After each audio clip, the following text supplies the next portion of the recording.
Welcome ladies and gentlemen, today we're going to check out the solo Magicka Dragonknight PvE build for the Greymoor chapter. Timestamps, like always, in the description below, and if you want the written guide, it's on alcasthq.com, link also in the description. This setup, you will be able to solo overland, public dungeons, world bosses, 4-man, normal, or even veteran dungeons if you're experienced enough. Let's take a look at the stats. You have around 20,000 health, 15k stamina, very little Magicka recovery. This is the tier 1 setup I'm currently running. I will have advanced in the beginner setup also on the website. Talk about that in a second. It's important to get around 19 to 20,000 maximum health, because that will prevent a lot of one-shots. So that's a good value to have. That's why I have 20 points into the health attribute and 44 into Magicka.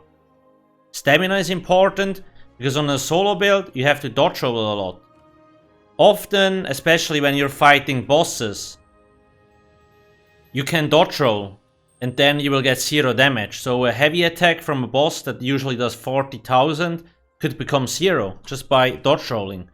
So having enough stamina to dodge roll, also block attacks that drain stamina, is very important. That's why we have this much.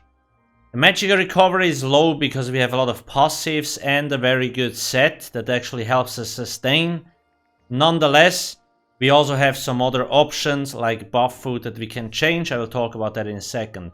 We run the Lever Mundus Stone for increased spell penetration, just to bump up our damage like crazy. This one is the best for solo. If you're playing in a group, you probably want the Shadow Mundus Stone, but for solo, the Lever is definitely better. Let's talk about the buff food.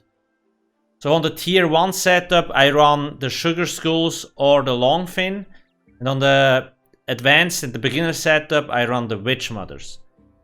Because I'm running False God on the tier 1 setup, but not on the other ones, we have to get sustain from somewhere else. So when I actually activate potions and all that stuff, we're like 1300 Magicka recovery with the Witch Mothers, because we don't have False God.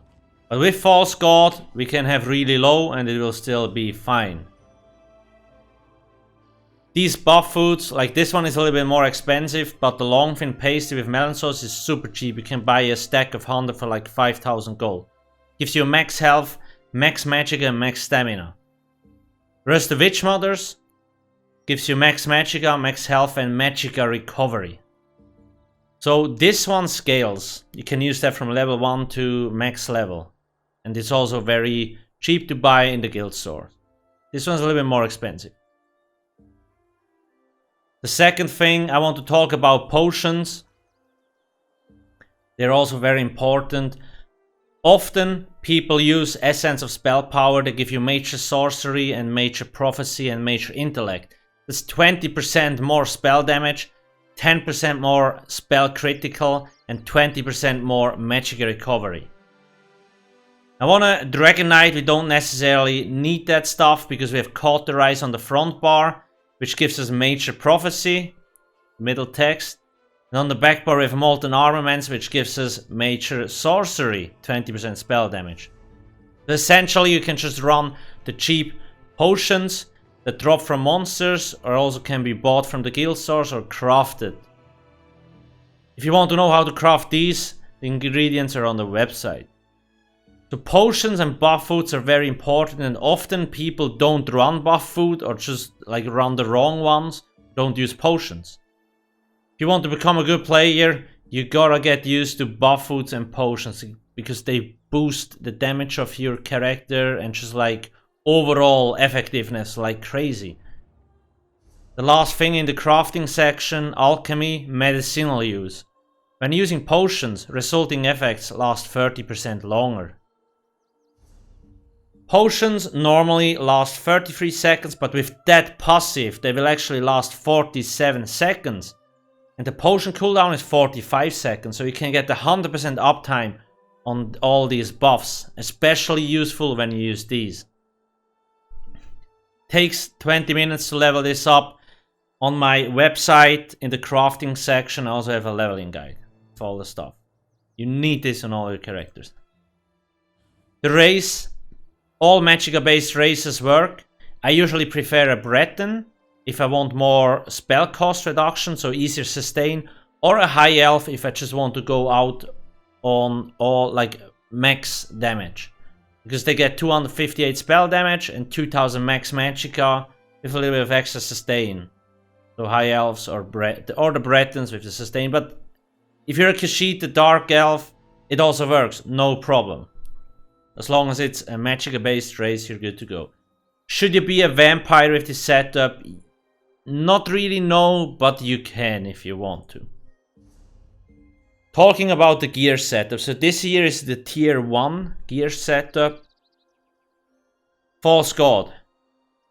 If you don't have this set, you can replace it with Julianos, like I showcase in the advanced setup. However, if you have access to Sunspire, go do normal Sunspire, you don't need the perfect version.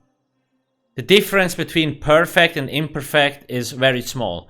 The only thing you lose is that 5-piece maximum Magicka bonus. That's the only difference, nothing else is different. So it literally doesn't matter whether you have the perfect or the imperfect version. You get the spell crit, minor slayer, another spell crit, another spell damage, and if you have the perfect version, another max Magicka bonus. And then the 5-piece reduces the cost of your Magicka abilities by 8%. When an enemy you recently damaged dies, you restore 2150 Magicka and gain Major Expedition for 8 seconds. That's why on the tier 1 setup we don't really need a lot of sustain. Because False God is just so freaking strong, and we also have a few Dragonknight passives that help us. But this really helps a ton with sustain. The second set we use is Mod of Sorrow. You can buy this in the guild stores for like the blue jewelry, costs like 10k, it's not very expensive. You don't need purple and you also don't need gold jewelry. The difference is almost zero, literally. Like, you get like 200 more Magicka, that's it. The difference between blue and gold. This one is just nice because it bumps up our spell crit like crazy. 73%. Very, very nice. On the back bar, we run the Maelstrom stuff. You can get this one from normal Maelstrom Arena nowadays. This is nice because our blockade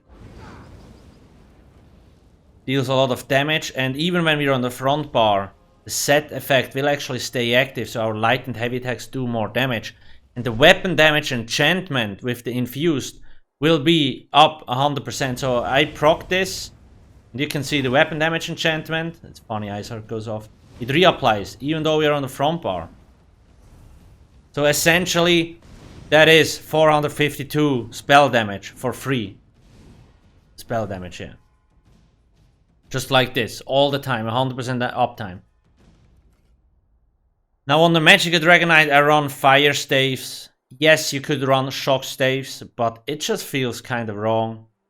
So yeah, I just go out all on fire. Except maybe the monster set, I guess, or whatever. But yeah, I just prefer fire on the Magicka Dragonknight, but shock would also totally work.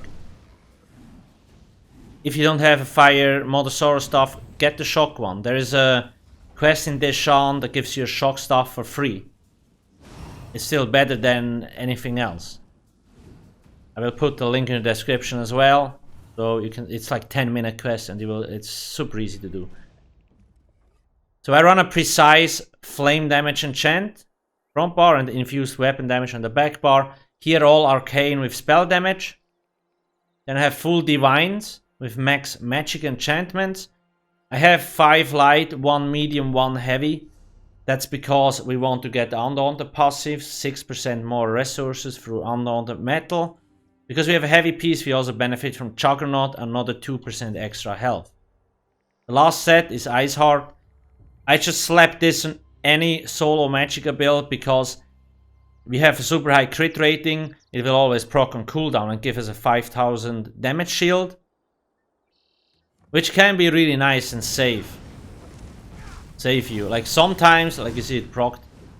When I have my Harness Magicka, we can go up to 16k shield. That's just a huge shield we get, and the enemy has to kill off the shield first because they even can touch our health. You see it procced again. It's just really nice to have a constant shield reapply without doing anything, which is very powerful. It deals a little bit of damage, but that's not the main point. The damage shield is just super strong. Yes, you could use any other monster set, like Grofdar, Sun. You go for it, no problem. I just found Iceheart to be the best one because it just absorbs damage and we don't have to do anything for it. Champion points 34, 73, 23, 10, 64, 66, 61, 61, 100 in Arcanist, 37, 11, 49, 49, 48, 43, 81.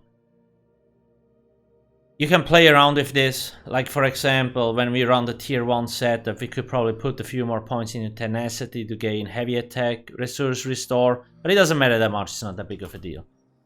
You can find 300, 600 and max CP setups on the website as well. Now let's talk about the interesting part, skills and passives that a lot of people overlook. Combustion increases the damage of your burning and poison status effect by 50%. That will proc often and it will deal a lot of damage. And on top, when you apply burning to an enemy, you restore 500 Magicka. Just like this, for free. Nice. Increases the damage, I guess it's nice to have. And here increases the damage of your flame area of effect abilities. So that's like this one and this one. Will deal a little bit more damage. That's nice. Draconic power. Increase the amount of damage you can block by 10%. That's nice. Burning Heart while a Draconic power ability is active. Your healing received is increased by 12%. We have volatile armor on the back bar. This will always be active. And a little bit more spell resistance. You can see it's super high. And hilarious. Orphan Heart. Battle Roar. So whenever we activate an ultimate, like this here for example, we regain resources. So essentially when you drop super low, you don't have a potion active or anything, you can pop your ultimate to regain a buttload of resources. Very powerful. Mountain's Blessing. If you're in combat, you also generate free ultimate. When you activate an Orphan Heart ability, a nice freebie, the weapon damage is not that useful. Helping Hands, when you cast a non-stamina costing Orphan Heart ability, restore 990 stamina. So when we activate this one, get a little bit of stamina back. So a lot of nice passives and the destruction stuff. Destruction Expert, when you kill an enemy with a destruction stuff ability, restore 3600 Magicka, so blockade. And here, Ancient Knowledge. When you run a fire stuff, you get 8% more single target damage. If you run a lightning stuff, it's 8% more shock, like AoE damage. Both work. We have both AoE and single target damage. Light Armor has really powerful passives. Snare reduction is like kind of okay-ish, okay, whatever. But Evocation, 20% Magicka recovery, 10% spell cost reduction, a little bit of extra spell resistance, 10% spell crit, and 4884 spell penetration. That is juicy as hell. And like I mentioned before, the heavy armor passive Juggernaut, get this 2% max health. You could run Consuming Trap. I don't use it here on this setup, but you could, because it deals magic damage over time, it's nice. And the second half of attacks, if an affected enemy dies, you fill an empty soul gem and heal for 4000. You also restore 7000 Magicka, just like this, and 3000 stamina. So when you place this on a low health enemy and he dies, you just get 7k stamina. Like you can repeat this as much as you want. Very strong. Just like keep that in mind. If you feel like, oh, my sustain is too bad, get this. Problem solved. Mage's Guild, you don't really need that stuff. The Undaunted, get it. Undaunted Metal is nice, 6% overall resources. Wanna play around with a Psijic? Go for it, no problem. The Fighter's Guild, you probably want to get Banish the Wicked, because it generates 9 ultimate when you kill Undead, Daedra or Werewolf. All the racials and alchemy passives, medicinal use. Now let's talk about skills. Dragonknights have a lot of useful skills. Let's go through it like this here. Burning Embers, this is a very nice damage over time. Flame it. That's funny, Ice Sardines immediately procs. Deals really strong damage over time effect. And also heals you for 75% of the total damage inflicted when the effect ends. So technically you could spam this to constantly gain a heal. That would actually work. Enemies hit by the initial hit are afflicted with the burning status effect. So that's another bonus it has. Very nice. It's kind of hilarious how often Ice Heart procs. Engulfing Flames. Nice damage over time. Also, affected enemies take more damage from all flame damage attacks based on their offensive stats. With a maximum of 10%. Current value, we're at 8. Now we're at 9 when we're actually buffed up. Yeah. This is basically my AoE spammable. Like you've seen in the preview. Because the nice thing about this is, it has upfront direct damage, and then afterward it places a damage over time effect. So you can even use that as a spammable if you wish to do so. Molten Whip. This is your main spammable. Deals a lot of damage. Then, the last part, while slotted whenever you activate a different Ardent Flame ability. So either this one, or even Cauterize actually. You gain a stack of Seething Fury, which increases the damage of your next Molten Whip by 33%, and your spell damage by 75%. So you get a little bit extra spell damage, and your whip will become more powerful. Harness Magicka. This is like the no-brainer shield. It's a 10k shield just like this. Drop low on health, you can reactivate this. It will save you all the time. The second part of the text also states, while active whenever the shield absorbs damage, you restore 500 Magicka, so it also helps a little bit with sustain. Cauterize.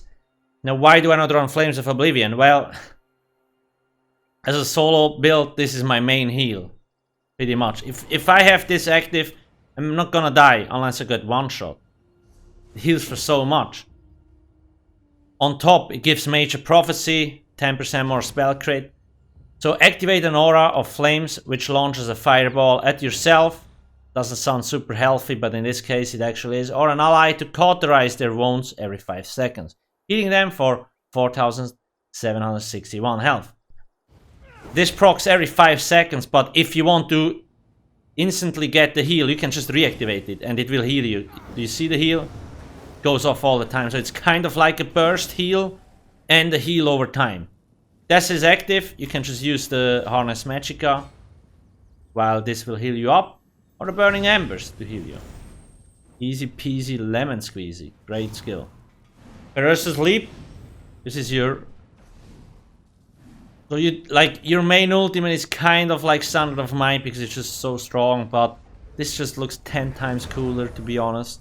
And it's really fun to leap into enemy groups. Deals a lot of damage and it also gives you a huge shield. Costs 125 ultimate points. So it's nice. You could replace it with something else if you really want to. Standard of Might. This is your main ultimate. While this is down, deals a lot of flame damage over time. And when you stand in it, you actually get 15% more damage and damage reduction. Very powerful. But it costs 250 ulti points. Molten Armaments. Gives you Major Sorcery, 20% more spell damage, and your own damage with heavy attacks is increased by 50%.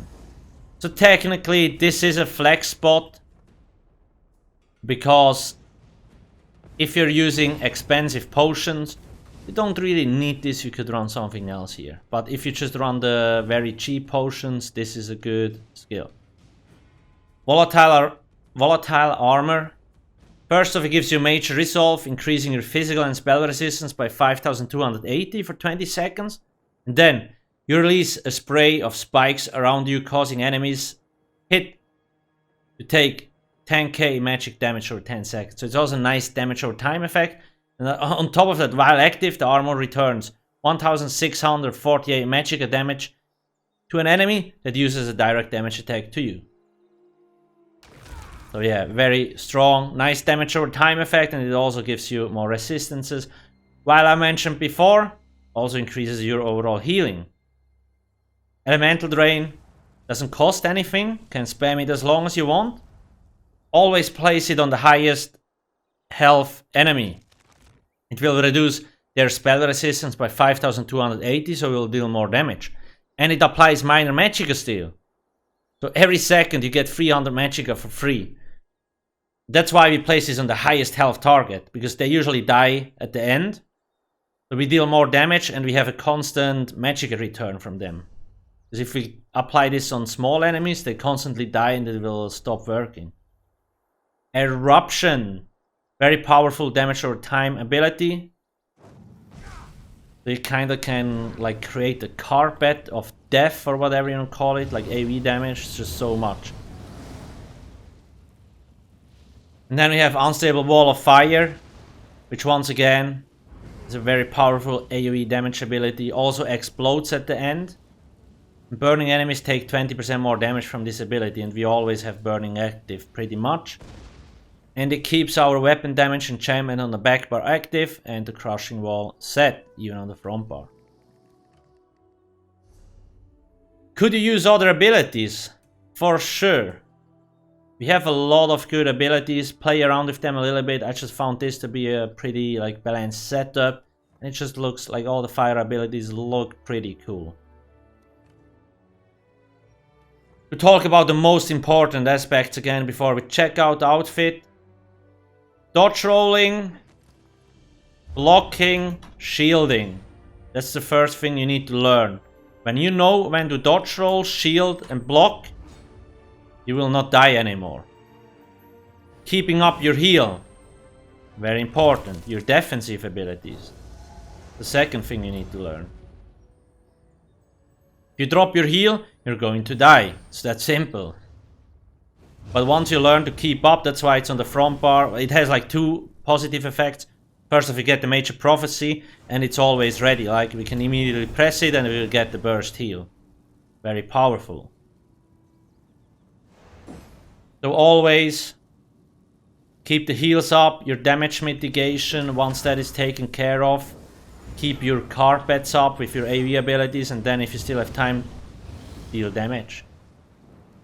Manage resources. One thing I want to mention is heavy attacks. Every time you do a heavy attack, you restore 3000 Magicka. The game doesn't tell you that, but that's what happens. Let me quickly use this. Maybe I should use this one because it costs more. So now I can look at my Magicka. I do a heavy attack, and you see the huge bump I get. It goes up faster. If the enemy is set off balance, you get twice the amount of resources. So that's why I say shock stuff might not be a bad alternative. But the fire stuff, it just feels better on a Magicka DK, to be honest. But yeah, the heavy attacks give you 3000 Magicka.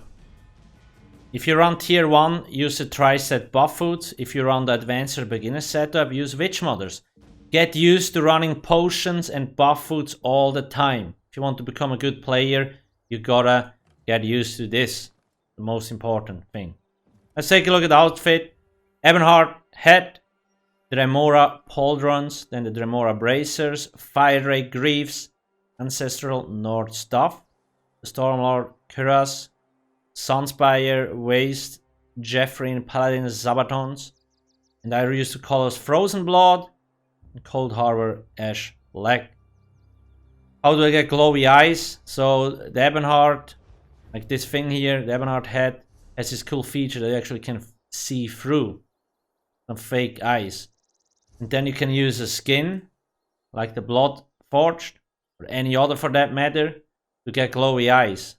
Purple one, the whitish one, you want the reddish one, go for it. Whatever floats your boat. You can join our community Discord server if you want, link in the description below if you have any questions, or ask me on twitch.tv/alcasthq. When I'm not super busy and super focused, I usually try to answer as much questions as I can, because that's what I'm here for. Try it out. Otherwise, you can check out some other videos right here. Please don't forget to subscribe and hit that juicy like button. Thanks for watching and have a nice day. Cheers.